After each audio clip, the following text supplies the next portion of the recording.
Matapos ang pananalasa ni Bagyong Ramil, agad umagapay at nagbigay ng tulong ang mga miyembro ng Capiz Provincial Office sa mga pamilyang naapektuhan ng bagyo kung saan nagsagawa ng search and rescue operation at relief operation sa lalawigan.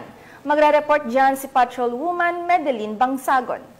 Sa gitna ng matinding pinsalang dulot ng Bagyong Ramil nito lamang ika-18 ng Oktubre taong kasalukuyan, muling pinatunayan ng mga tauhan ng Philippine National Police ang kanilang kahandaan at malasakit sa mamamayan sa pamamagitan ng mabilis na pagtugon sa mga apektadong lugar sa lalawigan ng Capiz. Ipinamalas ng Capiz Police Provincial Office sa ilalim ng pamumuno ni Police Colonel Albert D. Tapulaw, Provincial Director ng Capiz PPO, ang di matatawarang dedikasyon ng kapulisan sa pagtugon sa pangangailangan ng mamamayan sa gitna ng kalamidad, sa isinagawang search and rescue operation at humanitarian relief mission kasunod ng pananalasa ng Bagyong Ramil sa lalawigan ng Capiz. Bilang tugon sa malawakang pagbaha at pagkasira ng mga pangunahing daan, agad na kumilos ang mga tauhan ng PNP Capiz, katuwang mga kawani mula sa Philippine Army, Bureau of Fire Protection, MDRRMO, LGU, NGO, at iba pang pribadong sektor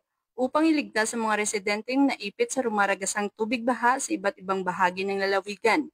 Hindi alintana ng mga pulis ang pagod at panganib habang isinasagawa nila ang paglikas sa mga bata, nakakatanda at mga may karamdaman patungo sa mas ligtas na lugar. Kasunod ng operasyon sa paglilikas, nagsanib pwersa rin ang PNP sa iba't ibang ahensya at grupo sa pamamahagi ng relief goods, pagkain, tubig at iba pang pangunahing pangangailangan sa mga pamilyang labis na naapektuhan ng bagyo. Sa pamamagitan ng kanilang koordinasyon at pagkakaisa, matagumpay na naipaabot ang tulong sa mga libu-libong residente na nangangailangan ng agarang suporta. Ang tagumpay ng mga isinagawang operasyon ay malinaw na bunga ng matibay na kooperasyon at pagkakaisa ng lahat ng ahensya mula sa kapulisan, militar, mga lokal na pamahalaan, non-government organization at pribadong sektor. Pinapakita nito na sa panahon ng sakuna, ang tunay na lakas ng bayan ay nasasama-samang pagkilos at malasakit ng bawat lingkod bayan para sa kapwa. Mula dito sa Police Regional Office 6, ako ang inyong Police News Network Correspondent, Patrolwoman Medeline Bangsagon, alagad ng batas, taga-taguyod ng Balitang Pulis.